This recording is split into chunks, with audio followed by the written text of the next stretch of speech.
Welcome to Comset టీవీ7 health planet. ఈ రోజు మ్యూజిక్ థెరపీ ఎపిసోడ్లో మనం తెలుసుకుపోయే రాగాలు ఏంటి, అవి ఎటువంటి వ్యాధిని లైన్ చేస్తే వివరించడానికి మనతో ఉన్నారు ప్రముఖ Karnataka classical music therapist Rajam Shankar గారు.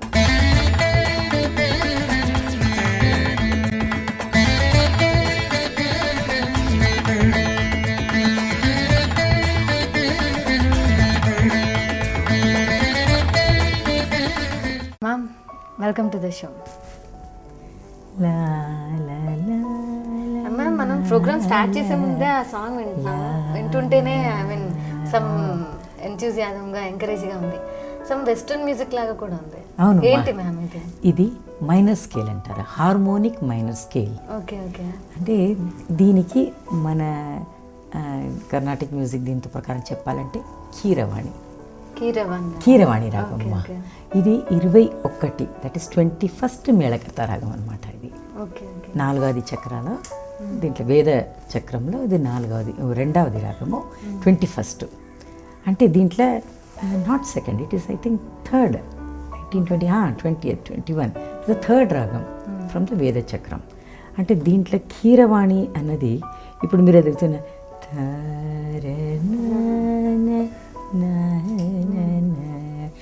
దీంట్లో దీనికి వాడు చెప్తున్నప్పుడు కూడా మైనర్ థర్డ్ అంటారమ్మా.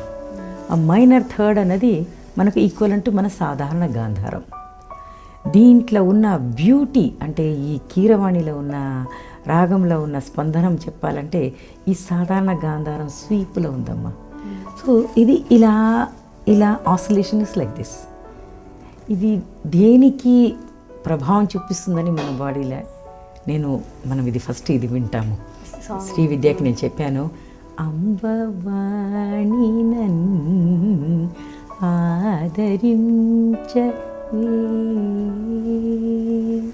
ముందు సాంగ్ విన్నాక చెప్తాను అంటాను. సరే అయితే ఫస్ట్ సాంగ్ విన్నాను. అంబవాణి నన్ను ఆదరింపవే, అంబవాణి నన్ను ఆదరింపవే, అంబవాణి నన్ను ఆదరింపవే, అంబవాణి నన్ను ఆదరింపవే, అంబవాణి నన్ను ఆదరింపవే, అంబవాణి నన్ను ఆదరింపవే. వరదేవి నిన్ను భజించి నిజ భక్తులను బ్రోజే పంకజాసిని. పరదేవి నిన్ను భజించి నిజ భక్తులను బ్రోజే పంకజాసిని. పరదేవి నిన్ను భజించి నిజ భక్తులను బ్రోజే పంకజాసిని. వరదేవి నిన్ను భజించి నిజ భక్తులను బ్రోజే పంకజాసిని. అంటే ఇప్పటి వరకు మనం ప్రీవియస్ ఎపిసోడ్లో సో మెనీ రాగాస్ విన్నాం. దానికి దీనికి చాలా డిఫరెంట్ అనిపిస్తుంది. అంటే మిగతా రాగాస్ కంపేర్ చేస్తే అవి ఎక్కడో ఒక దగ్గర వాటికి లింక్స్ ఉన్నాయి, ఇంటర్లింక్స్ ఉన్నాయి. బట్ ఇదేంటంటే సమ్ వెస్ట్రన్ టచ్ తో at the same time Indian classical touch కూడా ఉంది. ఇప్పుడు త్యాగరాజ స్వామి వారు కూడా కలిగి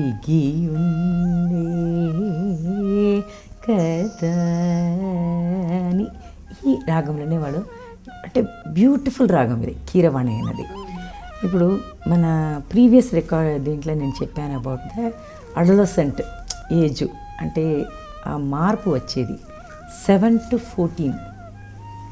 అంటే సావేరి రాగంలో నేను చెప్తున్నప్పుడు ఎలా మెనోపాస్కి మనము కొన్ని రాగాలు సపోర్ట్ కావాలని నేను చెప్పానో, అప్పుడు నేను ఈ ప్యూబర్టీ అటైన్ అయ్యే చిల్డ్రన్ అంటే 7 to 14 ఏజ్ గ్రూప్, అంటే అందరూ బాయ్స్ కానీ గర్ల్స్ కానీ టిల్ 7 years వాళ్ళకి మిగిలిన అన్ని గ్రోత్ బాగా అవుతుంది. అంటే బ్రెయిన్, మైండ్, ఫిజికల్ అన్నీ బాగా చేంజ్ అనిపిస్తుంది. కానీ వాళ్ళది సెకండరీస్ అంటే ఈ రీప్రొడక్టివ్ ఆర్గన్స్ దాంట్లో చేంజెస్ వచ్చేది ఈ 7, 8 తర్వాత మెల్లగా స్టార్ట్ అవుతుంది అనమాట. బై 14 to వాళ్ళు గర్ల్స్కి ప్యూబర్టీ పీరియడ్ స్టార్ట్ అయిపోతుంది, బాయ్స్కి ఒక మెల్లగా వాయిస్ బ్రేక్ అయ్యేది, వేరియస్ హెయిర్ గ్రోత్, ఇలాంటి కొన్ని చేంజెస్, దీనికి సెకండరీ ఫేసెస్ వస్తాం. కానీ ఈ చేంజ్ అవుతున్నప్పుడు అంటే 7 to 14 వరకు మామూలుగా సాధారణంగా వాళ్ళు ఏమీ ఇది లేకుండా ఒకరితో ఒకరు ఆడుకుండేవాళ్ళు. ఈ చేంజెస్ అవుతున్నప్పుడు ఆటోమేటికలీ ఒక విడ్రాయల్ అయిపోతుంది వాళ్ళకి, చేంజెస్ యాక్సెప్ట్ చేయడానికి వాళ్ళకి రెడీగా ఉంటుంది. అంటే body is undergoing some kind of chemical changing, ఎందుకంటే hormones are started slowly active అవుతుంది. ఈ టైంకి ఏమవుతుందంటే సాధారణంగా మన అమ్మాయి ఇంట్లో చూస్తుంటే ఒక 8-9 years ఉన్న వరకు మంచిగా ఆడుకుంటారు, పాడుకుంటారు. సడన్గా వాడు ఏమంటారు మెల్లగా, అమ్మ నాకు leave me alone. Mood swings అన్నది చాలా ఉంటుంది, తెలియదు కదా ఏం చేంజ్ అవుతుండే. They don't feel like talking to anybody. వాళ్ళకేమో మనకు వదిలే అమ్మ అన్నాను, ఎక్కువ they want to be with their friends or something. అక్కడ కూడా ఒక కూర్చొని somehow I'm not feeling up to it. మనమే అనుకుంటా, అయ్యో ఏంటమ్మా, నా దగ్గర వచ్చి చాలామంది వచ్చి చెప్తారు, ఏంటి మీరు మా అమ్మాయి చాలా డల్గా ఉందండి, ఏంటో తెలియదు చాలా. నేను అప్పుడే అడుగుతాను, ఏం వయసు అయిందమ్మా? 12 అయింది, 12+ అవుతుంది అన్నాను. నేనన్నా ఇది న్యాచురల్, ఎందుకంటే ఒక చేంజెస్ బాడీలో అవుతుంది. అంటే సేమ్ బ్యాలెన్స్డ్గా చూస్తే అదే అంటారు కదా, లైఫ్ ఈజ్ ఫుల్ సర్కిల్ అవుతుందంటే ఎలా మనము 1 to 14 ఉంటుందో అలాగనే 45 to 60 మెనోపాజ్ స్టేజ్లో కూడా అలాంటి మనకు కెమికల్ చేంజెస్ అవుతుంది. సో ఈ చేంజెస్ అవుతున్నప్పుడు ఆ మూడ్ స్వింగ్స్ అంటారు చాలా ప్రామినెంట్గా. అంటే మీరు ఇది చూసుకుంటే నిజంగా చెప్తే అప్పుడే mother is a biggest enemy లెక్క వాళ్ళు ట్రీట్ చేస్తారు. ఎందుకంటే మనమే, అయ్యో నవ్ యూఆర్ గ్రోయింగ్ అప్, కొంచెం మంచిగా ఉండమ్మా, అక్కడ పోయి అట్లా పోయి మాట్లాడవద్దు, సాయంకాలం అయితే ఇంటికి రా, బాయ్స్ దగ్గర కూడా రా, you should SIT at home. ఎక్కువ మనకు సరే వాళ్ళంటే అమ్మాయి దగ్గర ఏంటి అంతసేపు మాట్లాడుతూనే కూర్చున్నావు అంటే they will start putting certain rules and regulations apply చేస్తారు. అది ఇంకా కోపం వచ్చేస్తుంది ఈ పిల్లలకి, అర్థం కాదు వాళ్ళకి, ఎందుకు చెప్తున్నారని అర్థం కాదు. అది ఇంకా వాళ్ళకు మూడ్ స్వింగ్కి డిప్రెషన్కి వెళ్ళిపోతారు. అంటే దే విల్ అవాయిడ్ పేరెంట్స్, మదర్తో స్పెషల్లీ మాట్లాడే. కొందరేమో లేదు అమ్మ నాకు కావాలి, అమ్మతోనే నేను మాట్లాడవచ్చు, I can share with it అని కొన్ని పిల్లలు they will be ready to. అంటే ఈ టీనేజ్ అడలసెంట్ ఏజ్ వెళ్ళేటప్పుడు ఈ మూడ్ స్వింగ్ అన్నది చాలా అవుతుంది. అంటే ఇట్స్ అ వెరీ న్యాచురల్, ఇది బాయ్స్కి గర్ల్స్కి వెరీ న్యాచురల్ హ్యాపెనింగ్.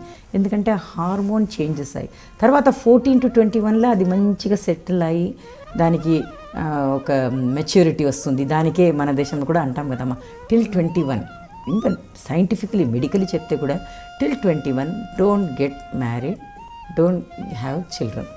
ఎందుకంటే మనకు ప్యూబర్టీ అయితే కూడా ఆ పరిపక్వం అయ్యి maturity of the organs reproductive దానికి అంత టైం పడుతుంది. సో 21 వరకు మనము చైల్డ్ బేరింగ్ కాకూడదు. It's not good for the boy, good for the girl. It's not, both of them should not have this. దీనికి ఒక సెటిల్ కావాలంటే ఇది చాలా అవసరమైన విషయం.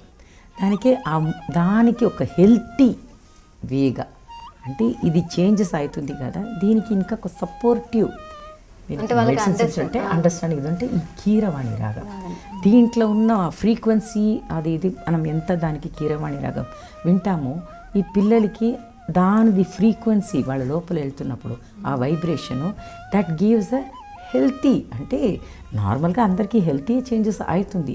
ఆ మూడ్ స్వింగ్కి ఎలా they have to adjust, how to దానికి ఇది నార్మల్, ఇది న్యాచురల్. అంటే పేరెంట్స్ కూడా ఇది మనకు ఇది న్యాచురల్ ప్రాసెస్ అమ్మ, వాళ్ళు కూడా అర్థం అంటే ఈ పిల్లలు కొంచెం కన్ఫ్యూజ్గా ఉంటారు, చేసుకుంటారు. కీరవాణి రాగం గురించి మరిన్ని విషయాలు తెలుసుకునే ముందు ఒక చిన్న బ్రేక్.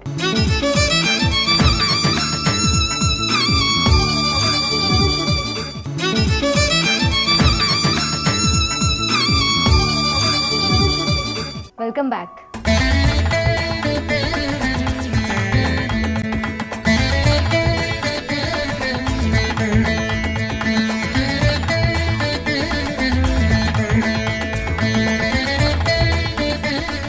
చాలా మదర్స్ నా దగ్గర వచ్చి చెప్తారమ్మా, అయ్యో ఇన్ని వరకు నా మాట వింటుంది మా పాప, ఇప్పుడు సడన్గా ఏమో ఇప్పుడు చూస్తే కోపం వస్తుంది ఆమెకి. ఏంటంటే అమ్మ వదిలేమ్మా, నాకు ఒక్కదానే వదిలే, I don't want to go out, నేను మీతో రాను, మీరు వెళ్ళండి, నేను ఇంట్లో కూర్చొని. అంటే వాళ్ళు మిస్అండర్స్టాండ్ చేసుకుంటారు, ఎందుకు ఈ అమ్మాయికి ఏమైంది ఇలా అని. కానీ we have to give that understanding. మనం కూడా చిన్నప్పుడు అట్లా చేసినాము, కానీ అంత స్ట్రాంగ్ మనకు లేదు. ఎందుకంటే ఒక జాయింట్ ఫ్యామిలీ, మన వయసు వాళ్ళు ఇంకా ఉన్నారు, వాళ్ళతో అట్లా ఒక కూర్చొని మాట్లాడుతూనే కూడా. ఇప్పుడు న్యూక్లియర్ ఫ్యామిలీగా ఉన్నప్పుడు చిన్న చిన్న ఫ్యామిలీ, సో మదర్స్కి చిల్డ్రన్కి మధ్య ఇది రావాలంటే the mothers parents have to be very understanding. ఇది ఒకరోజు ఇలా చెప్తే నాకు ఇది తినవద్దు, నేను మీతో రాను, నాకు ఇది ఇష్టం లేదు, ముండిగా వాళ్ళు బిహేవ్ చేస్తున్నారంటే దానికి మనం అర్థం చేసుకోవాలి. This is because of the change, hormonal change వాళ్ళ లోపల అవుతున్నప్పుడు this is a natural thing. So ఇలాంటి దీనికి అంటే ఈ రాగం గురించి నేను చెప్పాలంటే ఆర్మిన్ హుస్మన్ అని, ఈజ్ అ జర్మన్ సైకాలజిస్ట్. వాళ్ళు ఒక మంచి బుక్ రాశారమ్మా, హార్మోనీ ఆఫ్ హ్యూమన్ బాడీ. అంటే మ్యూజిక్కి చైల్డ్ బేబీ ఊముల అంటే మన గర్భంలో వచ్చి అప్పటి నుంచి వాళ్ళది ఒక్కొక్క స్టేజ్కి గ్రోత్ అవుతున్నప్పుడు ఎలాంటి మ్యూజిక్ ఇవ్వాలని, అంటే దాంట్లో ఈ రాగమని మెన్షన్ చేయలేదు. అంటే flat third, first third, minor, major 4, major 5 అలా చెప్పి, అంటే మేజర్ మైనర్ మనము ఫ్లాట్ షార్ప్గా మనం అర్థం చేసుకోవాలి. అంటే కోమల తీవ్ర స్వరం ఇలా వాళ్ళు మెన్షన్, అంటే దీంట్లో చాలా నీట్గా వాళ్ళు చెప్పి హీ హెస్ మెన్షన్ అబౌట్ అంటే హార్మోనీ ఆఫ్ హ్యూమన్ బాడీ అని ఈ బుక్లో. ఈ అడోలసెంట్ ఏజ్కి సూటబుల్ అంటే మైనర్ థర్డ్ అంటే మనం అర్థం చేసుకోవాల్సింది ఏంటంటే సాధారణ గాంధారం. ఎందుకంటే శుద్ధ గాంధారం అని దీని ఫ్యాక్టర్ వాళ్ళ లేదు, కానీ 1-2 చోట అది కూడా వాళ్ళు అది ఫస్ట్ మైనర్ థర్డ్ అని కూడా వాళ్ళు మెన్షన్ చేశారు. That is a different matter. కానీ ఈ రాగం గురించి వాళ్ళు ఎలా మెన్షన్ చేశారంటే usage of the minor third supports the period between the 7 and 14 అంటే అడోలసెంట్ ఏజ్లో. అంటే హీఈస్ ఆల్సో ప్రాక్టీస్ చేసేసి దాంట్లో బ్యూటిఫుల్ ఆ బుక్లో అన్ని విషయాలు ఇలాగనే, అంటే ఈ కాంబినేషన్ ఎలా దీనికి సపోర్ట్ చేస్తుంది సైంటిఫిక్గా he has mentioned about it. So ఈ కీరవాణి రాగంకి దానికి ఇంత అంటే ప్రతి దానికి థెరపిస్ట్ దగ్గరికి వెళ్ళి సజెస్ట్ తీసుకోవడం కంటే ఈ షో ద్వారా ఎవరైతే ఆ ప్రాబ్లమ్స్ ఉంటుంది. అంటే నేను చెప్పేది ఏంటంటే మన గ్రంథాల లక్షణ గ్రంథం కాకుండా ఈవెన్ ఫారినర్స్ కూడా ఇలా ఎంత బ్యూటిఫుల్, వాళ్ళు కూడా స్కేల్సో లేదు రాగాసో అని మెన్షన్ చేయట్లేదు. యూసేజ్ ఆఫ్ ఇలాంటి స్వరాలు అంటే నేను చెప్పినట్టు minor third or major 5th, major 4 అలా అని మనకు, అంటే 5th is a normal, that is a ఇది ఉంటుంది. మేజర్ 4 అంటే ప్రతి మధ్యమము.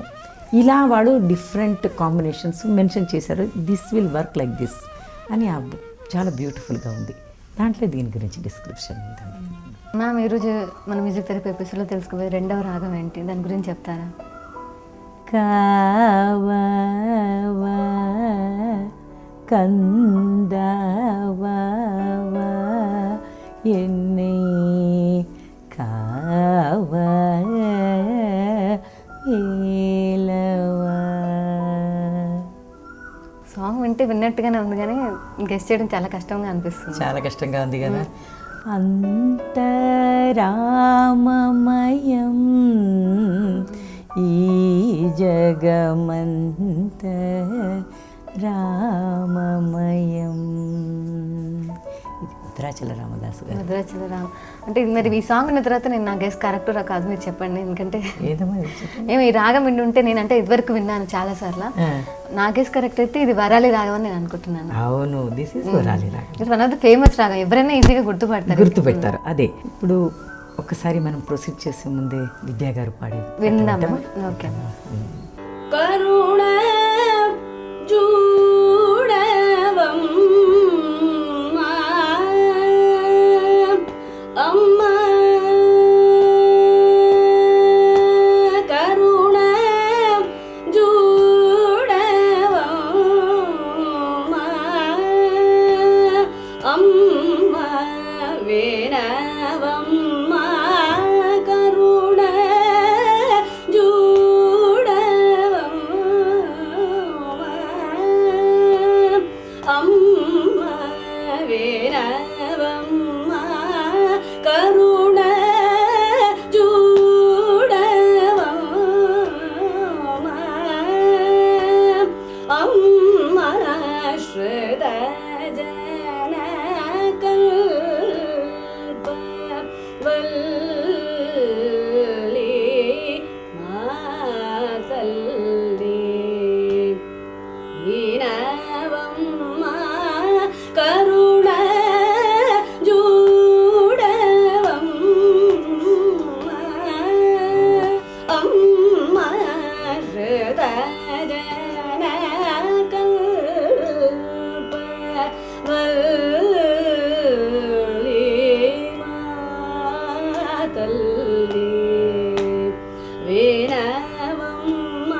విద్యా గారు ఎంత అద్భుతంగా పాడుతున్నారంటే ప్రతి ఎపిసోడ్లో ఏ రాగమైనా చాలా అద్భుతంగా చాలా అద్భుతంగా పాడతారమ్మా. ఎందుకంటే వాళ్ళ కుటుంబమే మ్యూజికల్ కుటుంబం అన్నమాట. అంటే కొల్లెగాల్ గురు గారు గ్రాండ్ డాటరు, వాళ్ళ ఫాదర్ గోపాలకృష్ణ గారు ఏ టాప్ మృదంగిస్టు, వాళ్ళ హస్బెండ్ వయలినిస్టు, వాళ్ళ బ్రదరు రామచంద్రన్ గారు ఇంకొక మృదంగిస్టు. అందుకే అంత బాగా ఎంత మంచి అది అంటే it's runs in the gene అనమాట. దట్ ఈస్ ఈ రాగం గురించి చెప్పండి. ఇది వరాళి అన్నది ఇప్పుడు కొన్ని ఘన రాగం అంటామమ్మా. ఇప్పుడు పంచరత్నం మీరు విని ఉంటారు కదా, త్యాగరాజ పంచరత్నం మధ్యన దాంట్లో కన రుచి రాని ఒక్క పంచరత్నం ఉంది, అది కూడా వరాళి. ఇప్పుడు వరాళిది ఒక అంటే చాలా మిత్ అని చెప్పవచ్చు, కొందరేమో ఎస్ ఇట్స్ హ్యాపన్స్ అని చెప్తారు. ఇది డైరెక్ట్గా నేర్పియరు, గురువుగారు శిష్యకి నేర్పియరు. ఎందుకంటే దీంట్లో ఒక దోషం ఉంది అంటారు. ఏంటి దోషం ఉందంటే ఇది గురువు గారు ముఖం దగ్గర నుంచి డైరెక్ట్గా విన్నారంటే గురువుకి శిష్యకి సంబంధం విడిచిపోతుందని. ఓకే ఓకే, అంటే ఇది రూమరా లేకపోతే అందరు నిజం అంటారు? కొందరు అంటారు ఎక్స్పీరియన్స్గా చూస్తే నడుస్తుందంట. It is happening. అంటే it's all in our mind. If we believe in it నడుస్తుంది, లేదంటే లేదు. కానీ నార్మల్గా అంటే గురువులు నేర్పియరు శిష్యకి, ఎందుకంటే ఆ సంబంధం అన్నది విడిచిపోతుంది ఏదో ఒక కారణం వల్ల. గురువుకి శిష్యకి సంబంధం పోతుంది. అంటే మీరు వరాలి రాగం గురించి చెప్పే ముందు నాకు ఒక చిన్న డౌట్. అంటే మనం ప్రీవియస్ ఎపిసోడ్స్లో చాలా రాగాల నుంచి మాట్లాడుకున్నప్పుడు రీసెర్చ్ కూడా జరిగిందని చెప్పారు. అంటే కొన్ని ప్లాంట్స్ మీద మ్యూజిక్ని ఫస్ట్ టెస్ట్ చేశారు ప్లాంట్స్ మీద. అవును. అలాగే ఇంకేదైనా రాగం గురించి అలా రీసెర్చ్ చేశారా? చెప్తుంటే నాకు ఒక ఇది నేను రీసెంట్గా ఒక చదివినది గుర్తొస్తుందమ్మా. డాక్టర్ మీనాక్షి సుందరం గారని ఒకరు ఉన్నారు. వాళ్ళేమో మనం ఇప్పుడు ఘమాస్ గురించి చెప్పాను కదా, ప్రీవియస్ ఎపిసోడ్స్ చెప్పాను కదమ్మా. Let's take a short break.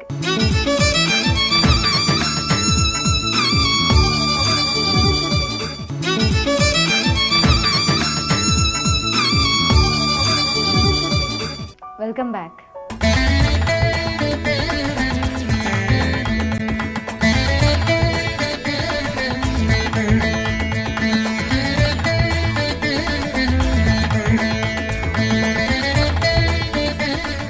So ఈ ఫ్రస్ట్రేషన్ అన్నది రాకుండా ఓకే, ఇది మనకొక ఇది కూడా ఒక లెసన్ అట్లా తీసుకొని, అంటే మనం ఇంకా హార్డ్ వర్క్ చేయాలి, మనం చేసినది సరిపోలేదో ఏమో, we have to overcome that అని అలా ఇది చేస్తానికి వాడు ఖమాస్ రాగం అలాంటి ఒక గ్రూప్ ఫ్రస్ట్రేషన్ ఉన్న పేషెంట్స్కి వాడు ఒక ఇదిగా చేసేసి దీంట్లో మంచి రిజల్ట్స్ వచ్చిందని చెప్పారు దానికి. అదే ఇప్పుడు నేను వరాళి రాగం గురించి చెప్పాను కదమ్మా. ఇప్పుడు ఇలాగనే ఇప్పుడు నేను స్టూడెంట్స్ని చెప్పాను. ఇలా కొందరు మీరు చూసి ఉంటే అందరికి ఒక స్పూన్ ఫీడింగ్ ఉంటుంది.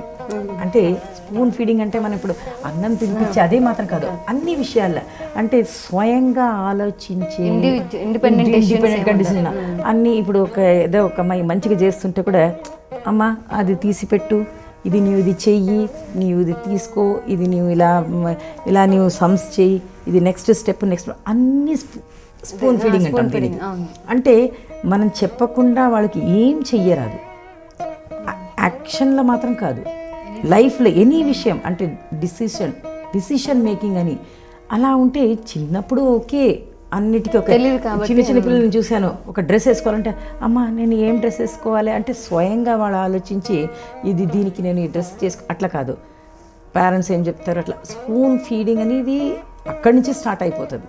అంటే అన్నీ మనకు వాళ్ళు మన దగ్గర తెలుసుకున్నారు. ఓకే ఒక కొన్ని విషయాలకు తెలుసుకోవాలి, కొన్ని విషయాలకి వాళ్ళు పేరెంట్స్ అడ్వైస్ తీసుకోవాలి, నేను లేదని చెప్పలేదు, ఇట్స్ ఎ గుడ్ థింగ్ ఉంది. కానీ వాళ్ళు ఇదే హ్యాబిట్ ఏమవుతుందంటే వాళ్ళు అడల్ట్ అయ్యి వాళ్ళకి ఒక ఫ్యామిలీ వచ్చినాక కూడా అన్నిటికీ పోయి మనము పెద్దవాడి స్పెషలీ మీరు చూడండి కంబైన్డ్ ఇప్పుడు మనం చెప్పినాం కదా కపుల్స్ ఉన్నారంటే అన్నిటికీ హస్బెండ్ పోయి వాళ్ళు మదర్ పర్మిషన్ ఇస్తేనే ఇది చేస్తాను పర్మిషన్ అట్లా. అంటే ఎనీ విషయం వాడు అది అట్లా ఒక ఏదైనా విషయంకి డిసిషన్ తీసుకోకుండా చేస్తుంటే ఆ భార్యకి ఎట్లా ఉంది అనిపిస్తుంది, ఇన్సెక్యూర్గా ఫీల్ అవుతుంది. ఏంటబ్బా ఇలా ఇంత చదువుకున్నాడు, ఆయన ఎంబీఏ అంట, ఆయన ఎంటెక్ అంట, ఆయన ఇదా అంట అదా అంట, కానీ ఒక చిన్న డిసిషన్ కూడా స్వయంగా తీసుకుంటే ఆ కెపాసిటీ లేదు కదా. సేమ్ ఫీలింగ్ హస్బెండ్కి కూడా రావచ్చు వైఫ్ మీద. ఏంటి అన్నిటికీ వాళ్ళ అమ్మ ఇంటికి ఫోన్ చేసేసి అమ్మ నేను ఇది చెయ్యనా, ఈ పండుగ వచ్చింది కదా ఇలా ఎలా చేయాలి అంటే she cannot make any decision of whether it is big property కొనేదో ఒక పెద్ద యాక్షన్ తీసుకుంటే అన్నిటికీ ఈ స్పూన్ ఫీడింగ్ అని ఆ క్వాలిటీ నుంచి వాళ్ళు బయట తెచ్చి కొన్ని విషయాలు వాళ్ళు స్వయంగా ఆలోచించి దానికి ఎలాంటి నిర్ణయం తీసుకోవాలి, ఎలాంటి దాన్ని డిసిషన్ చెయ్యాలి, ఇదన్నీ రావాలంటే చాలా అవసరం వరాళి రాగం. ఇప్పుడు మనము 72 మేళకర్త గురించి చెప్పాం కదమ్మా. ఇప్పుడు దీంట్లో ఫస్ట్ 6 శుద్ధ మధ్యమ చక్రాలు ఉన్నాయి, మళ్ళీ 7 నుంచి 72 అంటే 7, 8, 9 12వ చక్రం వరకు. ఇది ఏమో ప్రతి మధ్యమ రాగం అంటే 1 to 6 1 నుంచి 6 శుద్ధ మధ్యమ, 7 నుంచి 12 ప్రతి మధ్యమ చక్రాలు. దీంట్లో ఈ 7వ చక్రంలో ఉన్న రాగం ఇది. అంటే దీనికి వివాది రాగం అని కూడా చెప్తారు. వివాది రాగం చాలా ఎఫెక్టివ్ రాగం అని. ఎందుకంటే 5 ఎలిమెంట్స్ మన బాడీలో చెప్పాను కదమ్మా. అంటే అగ్ని తత్వము, జలతత్వము, వాయుతత్వము, ఆకాశతత్వము, పృథ్వీతత్వం అని ఇదన్నీ ఉంది కదా. దీంట్లో ఈ జలతత్వంకి even though it is not jala, it is jala అంటాము. ఈ తత్వము బాడీకి మంచిగా అంటే ఇట్ హ్యాస్ టు బి, తక్కువ అయిపోతే డీహైడ్రేషన్ అయిపోతుంది. అంటే దానికే నేను ప్రతి ఒక్కరికి చెప్తాను. దీని స్పెషల్లీ ఇప్పుడు సమ్మర్ కదమ్మా, మీ అందరూ ప్రేక్షకులు అన్నిటికీ నేను చెప్పేది అదే, ఎక్కువ వాటర్ కంటెంట్, నీరు ఎక్కువ తాగండి. ఎందుకంటే ఆ డీహైడ్రేషన్ కండిషన్కి మనం వెళ్ళకూడదు. ఎందుకంటే డీహైడ్రేషన్ వచ్చేసిందంటే ఆటోమేటికలీ చాలా అంటే health wise it creates lot of problem. So ఎంత నిదానంగా అంటే వాటర్ కంటెంట్ ఉన్న ఫ్రూట్స్ కూడా మనము వాటర్ కంటెంట్ ఉన్న ఫ్రూట్స్ అంటే ఆరెంజెస్, వాటర్ మెలను, తర్బూజా, ఇట్లా మనం ఇది తీసుకుంటే మష్ మెలన్ ఉంటారు. ఇదని ఏది దొరుకుతుంది, లేదంటే ఏం లేదంటే కోకోనట్ వాటర్. అంటే ఏ సీజన్ అని కాకుండా అన్నీ తీసుకోవడం వల్ల హెల్తీగా ఉంటారు ఎందుకంటే వాటర్ కంటెంట్ ఉంటుంది. సో ఇది ఒక ఎలా మనము అంటే this is the external way of this thing. ఇలాగనే దీంతో పాటు ఈ రాగాలు అంటే బరాళిలే అలాంటి ఒక రాగం వింటుంటే ఆటోమేటికలీ దీనిది కూడా అంటే definitely we have to take minimum 8 to 10 glasses of water. అంటే 8 నుంచి 10 గ్లాసుల వరకు నీరు డెఫినెట్లీ మనం తీసుకోవాల్సిందే. ఎందుకంటే that will prevent us from getting dehydrated. దీంతోపాటు మనం ఇప్పుడు ఈ వరాళి ఎక్కువ మనము వాళ్ళు ప్రధానంగా కూడా పాడతారు. దీనికన్నీ నిదానంగా వెళ్ళే నేను మొదటి పాడినట్టుగా అది ఎందుకంటే అది గుంజి అలాంటి పాడేదే. అంటే ఇది ఇంకొకటి ఏంటంటే ఇది రిషి చక్రంకి బిలాంగ్. ఆ రిషి మీరు అంటే మనం ఆటోమేటిక్లీ అంటే ఈ కాలంలో అంత కరెక్ట్ ఫామ్ ఆఫ్ మనం రిషి ఇది ఎంత చూస్తామో that is a question mark. కానీ రిషి అంటే ఒక శాంతంగా ఒక ఇదిగా అన్ని చూస్తేనే ఒక విద్వత్వం కనిపిస్తుంది, పండిత్వం కనిపిస్తుంది, వాడు చేసే పనిలో ఒక మంచి ధార్మిక ఒక ఇది కనిపిస్తుంది. సో ఆ ఋషి ఎలా మనం చూస్తే ఎలాంటి మన లోపల అనుభూతి కలుగుతుంది, పాజిటివ్ ఎనర్జీ ఎలా కలుగుతుందో ఈ వరాళి రాగం వింటుంటే కూడా అలాగనే మనకు ఫీలింగ్ వచ్చేస్తుంది అనమాట. అంటే మనకు తెలియకుండా ఒక పాజిటివ్ ఎనర్జీ చాలా కనిపిస్తుంది. వరాళి రాగం దాంతో పాజిటివ్గా కూడా ఆలోచిస్తున్నాం. దీనికైనా పర్టికులర్ టైం అలాగే ఉంటుందంట? లేదమ్మా, వరాళి రాగం సర్వకాలిక రాగం, సర్వకాలిక రాగం అందరు ఏ టైంకైనా వినవచ్చు. ప్రతి రాగాన్ని పాడాల్సిన అవసరం కూడా లేదు, విన్నా చాలు. విన్నది అదే చెప్పిన. దీనికి నేను చెప్పినట్టు సెల్ఫ్ డిసిషన్ తీసుకుంటే ఎందుకు ఆ నిదానం అన్నది మనకు చాలా అవసరం. ఎందుకంటే ఇప్పుడు మనం డిసిషన్ తీసుకోవాలంటే కూడా ఎంత మనం నిదానంగా ఉంటామో అంత నీట్గా మన డిసిషన్. తొందరపడి తకాని అట్లా మనం డిసిషన్ తీసుకున్నా అది రాంగ్ పోవచ్చు, ఇది పోవచ్చు. ఒక నిదానంగా ఆలోచించి ఏదైనా ఒక పెద్ద విషయానికి నిర్ణయం తీసుకోవాలంటే weather it is a house construction, whether it is marriage, whether it's పిల్లలు, మనం ఇది ఎలా వాళ్ళది భవిష్యత్తు గురించి ఏది ఆలోచించిన తీసుకుంటామో దానిది ఏది నిర్ణయం తీసుకుంటామో నిదానంగా ఆలోచించి తీసుకోవాలంటే అలాంటి ఒక ఇది రావాలంటే వరాళి రాగం. ఇది అదే నేను చెప్పినట్టు ఆ పాట ఎలా నిదానంగా వెళ్తుందో వరాళిలో ఎక్కువ మనం చూస్తే మీడియం పేస్ ఉంటుంది. ఇది వరాళి రాగం. కానీ మన వ్యూవర్స్ చాలా లక్కీగా ఫీల్ అవ్వాలి, ఎందుకంటే ఈ మ్యూజిక్ థెరపీ ఎపిసోడ్ ద్వారా ప్రతి ఒక్క ఎపిసోడ్లో వాళ్ళు డిఫరెంట్ రాగాస్ గురించి తెలుసుకొని అదే డాక్టర్ ప్రతి చిన్న విషయానికి డాక్టర్ మీద డిపెండ్ అవ్వకుండా ఒక థెరపీగా తీసుకుని, అంటే పాడాల్సిన అవసరం లేదు, ఒక ప్రొఫెషనల్ సింగర్గా పాడాల్సిన అవసరమే అవసరం లేదమ్మా. మనము ఏది అదే అంటున్నా, ఇదన్నీ పాతకాలంలో ఇది సంగీతం అనేది పార్ట్ ఆఫ్ అవర్ లైఫ్ ఉంటుంది.